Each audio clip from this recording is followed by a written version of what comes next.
Hello Pisces, and welcome to your new moon lunar cycle insight video for the cycle beginning with the new moon in Virgo on the 9th of September and culminating as we head towards the dark moon in preparation for the Libra New Moon on the 8th of October. So we begin this lunar cycle continuing with the earthy, grounded, practical vibrations that we've been working with for a few weeks as the grand earth trines form and the soul star moves through Virgo, your opposite sign. And as the month goes on, we go much deeper into the emotional healing territory. We go into balancing our inner and feminine, inner masculine and feminine, and looking at our relationships and our beliefs around love and intimacy as Venus moves through Scorpio and turns retrograde. So it's an interesting lunar cycle with a big shift in energy as we reach the equinox point. So we begin this cycle with this new moon in Virgo on the 9th day of the 9th month. So we know that this moon is going to initiate a wave of cleansing, a wave of purification, because we know that Virgo is the sign of detoxification, decluttering, and healing. So many of us around this time are looking at reorganizing, restructuring our lives, redefining things, and really grounding in those ideas and inspirations, the changes that have been happening over the summer of eclipses and retrogrades, and really making them tangible, making them anchored in physical reality. So this new moon will take place in your house of relationship, Pisces, your 7th house. This is the space of the birth chart where we meet the other person as mirror. We've done our individualization in houses 1 through 6, and now we decide that we are going to learn through our connections with other people. So this could be initiating a wave of cleansing in your relationships. This could be a time of you having to rebalance what you're giving and receiving, looking at issues of self versus other, my needs versus the needs of the people around me. Because we know, Pisces, you are a giving sign. You are a sign of service. You are one of the healers of the zodiac. In a similar way to Virgo, both of you are about helping others. Both of these signs really feel the call to be of use to other souls who are going through difficulties on this planet at this time. But quite often for you, Pisces, things can get out of balance. You can find yourself giving a lot more than you allow yourself to receive, which may result in issues around self-sabotage, issues of physical illness, or issues of just feeling quite scattered and overwhelmed and ungrounded. So this moon, as it opposes nebulous Neptune in your sign, encourages you to create some energetic boundaries, to create some discernment, to create some space for yourself within your life. If you've spent a lot of the summer helping and supporting others through difficulties, this can be a time where you need to recalibrate and redefine to you what it means to be in an equal, harmonious, balanced relationship. So issues around our connections with others can arise, but it is also a really beneficial time for those Pisces who are looking to heal a relationship or looking to call forward a relationship, to set their intentions out into the universe, because this is a very grounded energy. So the intentions we set at this new moon can really help us actualize our visions as the wheel of the year turns. So think about how you want those relationships to change and really set some solid affirmations around it. As you recognize the unhelpful patterns that are playing out, it gives you the opportunity to readdress the balance. So that's an exciting start to the month. And a similar theme will be moving through the rest of this cycle as Venus, who has been moving through your 8th house for the past month, now moves into Scorpio. And this is the sign where she will be spending most of her retrograde journey. She will actually station direct in Libra, but the majority of her journey will be in Scorpio. And for all of us, this will be bringing up issues in our intimate partnerships. Venus in Scorpio will be taking us down to see where the blockages and barriers to love and deep soul intimacy lie. And she will also be showing us about the desires that we have hidden or suppressed, and the shadows within ourselves that we have hidden and repressed. You might be depressed if you repress them, but it will be revealing, a very, very revealing and illuminating transit around how we connect with others on a soul level for everybody. And for you, Pisces, this transit is taking place mostly in your 9th house. Venus will return to your 8th house of alchemy for a few weeks after Samhain, after the 31st of October, what is often referred to as Halloween. But for now, she's going to be transiting this house of spirituality, of belief systems and ideologies. So this can be a good time to look at at your beliefs around the shadows, at your beliefs around what it means to be spiritual. You know, perhaps we're harboring some beliefs around, you know, we have to be light and pure all the time if we're going to ascend, or, you know, we have to be self-sacrificing and the giver if we're going to ascend on our spiritual pathway. It can be a real time of weeding out those beliefs, those spiritual beliefs in particular that have been holding you back. And also we can be looking deeply at our beliefs around love, around our connections with others, around how we believe we deserve to be treated, so around our own worth.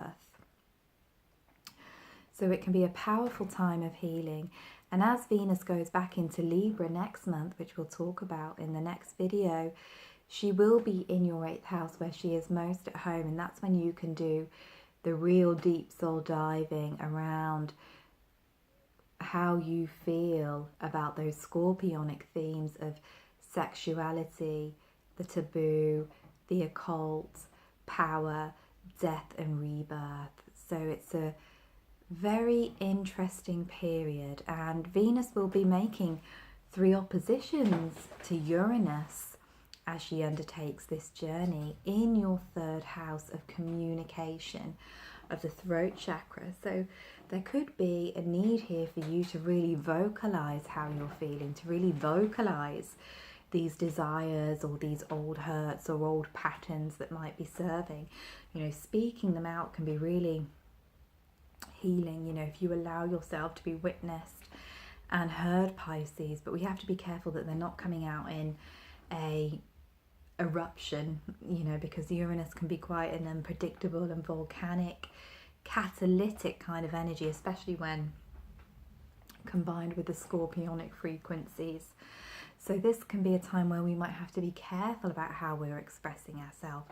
So again, it's striking that balance, which leads us up to the equinox point, which is of course the time of balance, as it's the midpoint, the point of stillness before we descend into the darkness, the autumn, here in the northern hemisphere, and before we rise up out of the shadows of winter if we're in the southern hemisphere and we're heading towards spring, that time of regeneration and rebirth and new growth.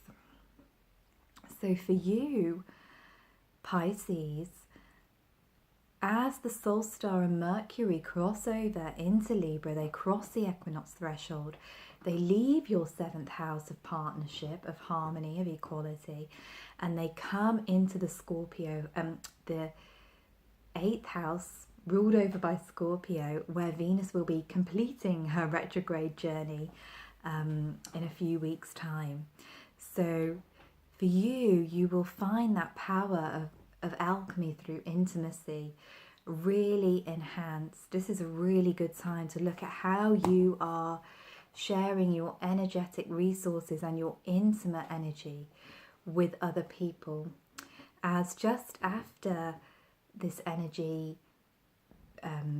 begins to rise, after the equinox point, we also have a full moon coming in opposition to these energies in the sign of Aries in your second house.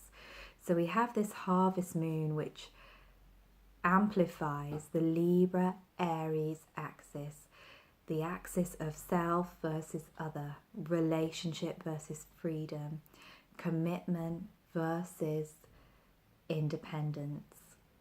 And this full moon will be sat in conjunction with Chiron, the wounded healer. And Chiron has been transiting your second house since the 17th of April this year. He left your sign where he'd been for 7 years previously, and he entered this Aries house, this second house of your birth chart, which is the house that is to do with our tangible, material resources, our money, our finances, our skills, our gifts, our talents, those things that our God has given that we can use in service and we can use to generate abundance for ourselves. So we're looking at this polarity of how we share both our practical resources and our intimate energies as this full moon rises for you. And you might become painfully aware, Pisces, at this time of how you have allowed yourself to be devalued, of how you have not honoured yourself, how you've not honoured your own needs, how you've not claimed your worth. Because Chiron transiting this house is really teaching you those lessons of learning just how valuable you are and initiating you into deeper levels of self-love. So if you have any work left to do in these areas, this will be the time that it comes up to the surface to be looked at. So it's a potent time, and it can be a time of deep soul healing with the 8th house being so activated. The 8th house is quite often where we go on a journey to the underworld, just like Inanna or Venus, to meet our shadow self and reclaim our power, reclaim the soul fragments, reclaim the parts of ourselves that we have denied. So this moon can be a shamanic initiation that calls you into deep self-acceptance. And it will be in square to Saturn in Capricorn in your 11th house, Pisces. And Saturn's been here since winter solstice, the 21st of December last year. And he has gestation direct at the time of this new moon, at the time I'm making these videos. And he has been in that 11th house, and he's been asking you to expend your time and effort and energy in pursuit of your purpose, in pursuit of your big visions and dreams. But also he will have been reworking your social connections and friendships during this period. And because he's highlighting the relationship axis at this full moon, the Libra Aries polarity, you may find that there are some issues with acquaintances, with social circles, with groups online or in person that start to rise, or perhaps if you've been collaborating with someone else to bring your goals into manifestation, this can be a time when there may be a bit of tension, where we may learn a lot about ourselves through our interactions with other souls. So a very, very potent and somewhat explosive full moon there. It's also the harvest moon. So this is also the time when we can receive the manifestations of things that we've been working towards since the spring equinox, or the autumn equinox for those of you in the northern hemisphere, when the new moon was in Aries 6 months ago. So that can also be a time of reckoning, of karmic comeback as well, for those efforts that you've been exerting. Venus officially stations retrograde in Scorpio in that ninth house that we discussed earlier on the 5th of October. So this is where those energies begin to really amplify, and we really start to examine those beliefs around intimacy, examine those beliefs around spirituality and purity, and how we relate to the dark goddess, to the dark feminine. That's going to be a big theme for us all over this lunar cycle, with the Chiron in Aries, the wounded masculine, the wounded warrior energy being activated, and Venus in Scorpio teaching us all about the dark feminine, which of course has been vilified for so many thousands of years. So we can really start to welcome her back with this transit. We will then head into the dark moon period before the Libra New Moon on the 8th of October. And this moon will be in that 8th house. So we're looking at those energies again. It's a very, very scorpionic month for you, Pisces, or for us, should I say, because I'm a Pisces riser. So it's a very, very scorpionic, deep soul diving kind of energy. And the moon will be in square to Pluto, further amplifying that, and again highlighting those issues around collaboration, around friendships as well this month. We could be learning a lot through those people that we connect with, and perhaps those people that we connect with spiritually. With Venus being retrograde in our ninth house, we might be looking at breaking some old connections of old circles, old teachers, old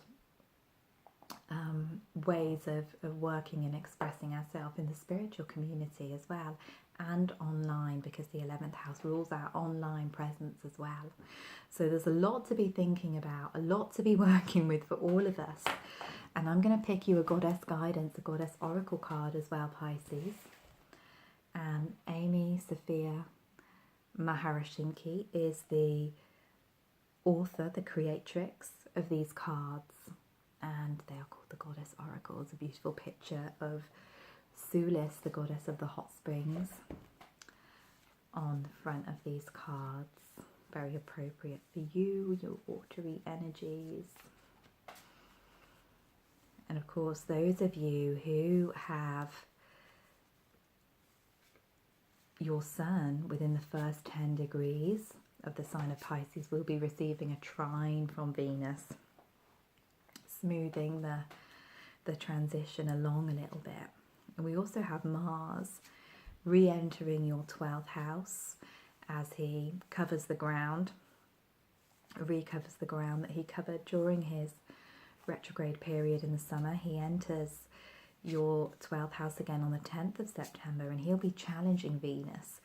So we can look at a lot of stuff rising around the inner union, the inner hieros gamos, all subconscious patternings around the masculine, how we use our own power, our own masculine energy in our lives, how we might have felt wounded by the masculine, whether we are a male or a female in this incarnation, past life things coming up, and just a general need, you know, with these watery houses being activated, the general need to retreat, to find some peace, some solace, some reconnection, some spiritual sustenance. And we know that Pisces, you are that sign that is generally quite introverted, so you might feel that really strongly this month as well.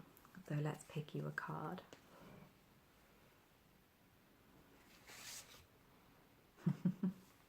Of course, Lilith, power. So that really echoes the sentiment of that I've mentioned earlier about taking back your power in your relationships, reclaiming your right to be yourself, reclaiming your sovereign boundaries. And Lilith, of course, is the very epitome of the dark feminine. She would definitely be one of the archetypes of Venus and Scorpio, and in fact she will be conjunct the node and squaring Venus as she moves into Scorpio this weekend as well. So you might want to work with her as a powerful archetype during this journey. And Lilith helps us to rid ourselves of any shame, of any guilt around our Venus in Scorpio sexuality, around our desires, around our intimate connections. And of course, Lilith is the one that will not submit. She's very strong, very assertive. So you could really work with her energy if you're struggling with what's rising for you. Over this lunar cycle, Pisces, she's a powerful guardian. She's a powerful energy to work with, and I feel like she will be very, very prevalent as we dive into the dark feminine collectively over these coming months. So I hope that has served you, Pisces. Thank you so much for listening to me. If you want to connect with me further, you can click the links below for my Facebook pages and groups. I'm sending you lots of love for this intense lunar cycle.